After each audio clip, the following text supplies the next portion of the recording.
sentence in the Brock Turner Stanford University sexual assault trial. Now, Persky has been removed from the bench and replaced by a woman, and it's my subject on today's Fiamingo File.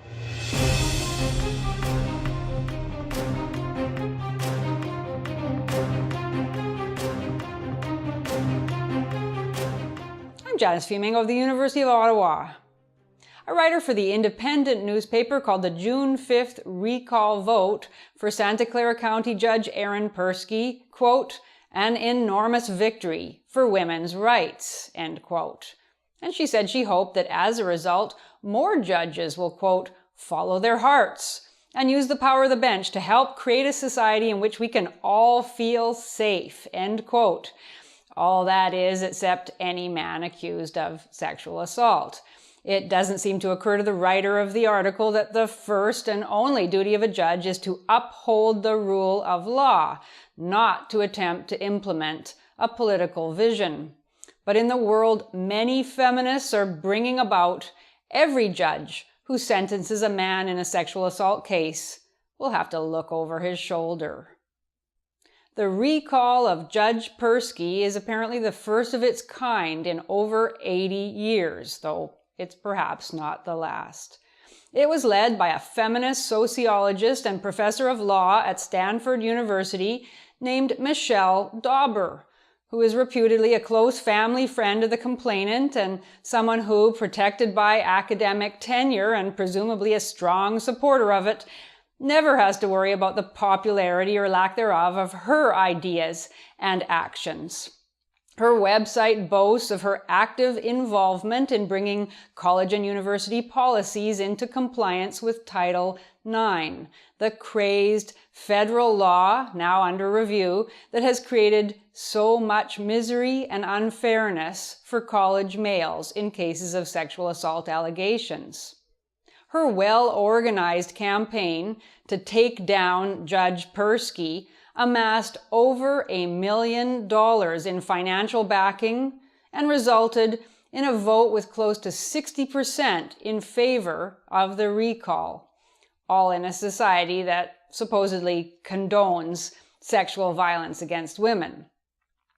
For his failure to implement feminist sentencing principles, Persky's career is effectively over. He's not only lost the position as judge that he filled without scandal for 15 years, but he has had his pension taken away and his chances of future employment severely diminished. He'll be remembered probably for the rest of his life as the biased patriarch who cared more about a privileged white swimming champion than the poor, vulnerable girl who was assaulted. It's a good bet that very few who contributed money and voted for the recall have actually waded through the court case documents in the Brock Turner sexual assault trial, which tell a very different story from what is regularly reported about the early morning hours of January 18th, 2015, when Brock Turner and the passed-out woman were discovered at about 1 a.m. outside a Stanford University fraternity house. Though most commentators state as fact that Turner, quote, sexually assaulted an unconscious woman, end quote, this is actually an interpretation only. The accuser herself claims not to remember anything about this event, and the two so-called witnesses actually saw very little. Ultimately, it is simply not possible to say with reasonable certainty whether Turner took advantage of an obviously incapacitated woman in order to assault her, which I admit is possible, or whether those two young people, both under the influence of a lot of alcohol, went together consensually to make out and fell to the ground in their drunken state. I encourage everyone who cares about the truth to read all the documents which are available online. The little that we know for sure is that the woman in this case spoke to her boyfriend on the phone just minutes before the incident in question. She spoke to him for 10 minutes, according to police records, from about 18 minutes after midnight, well, not about, precisely 18 minutes after midnight, to 12:28, though she didn't remember speaking to him after the fact. Her failure of memory raises the possibility that during the period encompassing the alleged assault, she was not passed out, but quote, blacked out. In other words, functional, partying and talking and not appearing particularly incapacitated, in which case Turner could not have been expected to know that she was legally incapable of consenting, and in which case she wouldn't remember whether she consented or not. No one saw her leave the frat party with Turner, so no one can say whether she went with him willingly or was taken by him in her helplessly intoxicated state. The two witnesses who came upon them at about 12:55 a.m. offer only a partial and, in my opinion, not particularly persuasive account, though everything hangs on their observations. They said they saw Turner and the woman on the ground in a dark location near the frat house as they rode by on their bicycles. It was not exactly the most reliable vantage point to provide objective testimony. Both reported that initially they thought Turner and the woman were having sex, and they didn't think much of that. Note, it was later established that Turner was fully clothed and never had sex with the woman, so the witnesses were in this instance mistaken in what they thought they saw.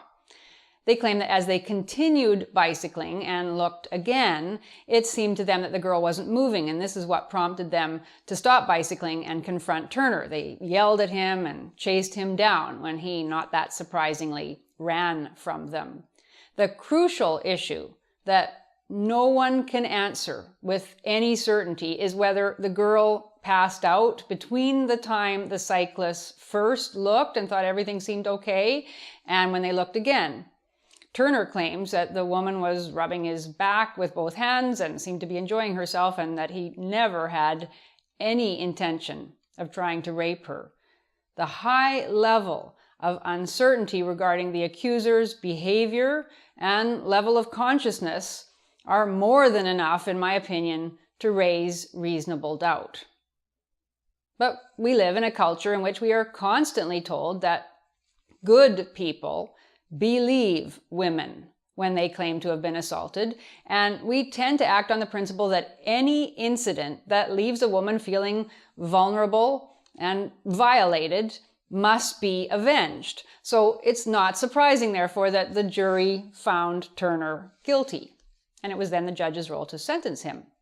And Judge Persky followed sentencing guidelines, and he found that Turner had no prior convictions, had many outstanding character references, expressed what the judge believed to be genuine remorse, though not acceptance of guilt, was under the influence of alcohol at the time, had already had his life irreparably damaged by extensive and vicious media attention and the loss of his swimming career, and would be severely affected, unreasonably so, the judge felt, by the 6-year prison term that the prosecution team recommended. For all these reasons, Judge Persky found that a sentence of 6 months in a county jail, followed by 3 years probation and lifetime registration as a sex offender, were appropriate. It's not exactly a picnic. An investigation by an independent commission found that Persky had done nothing wrong and he had shown no evidence of bias. But as we know, his sentencing decision wasn't good enough for the advocates of so-called women's rights. These advocates are outraged anytime a man is found not guilty of an allegation or is given what they consider to be a light sentence. These champions want all accusers to be believed and all accused to be harshly punished, especially if they are seen to be privileged white men, and even if what they've allegedly done is subject to reasonable doubt. These advocates want all men to live with the knowledge that they are just one accusation away from incarceration. They call on more women to come forward with accusations so that more men can be harshly punished and more men can live with the fear. This is their version of a society in which, quote, everyone can feel safe, since everyone refers in their minds only to women. The blow that the recall delivers to judicial impartiality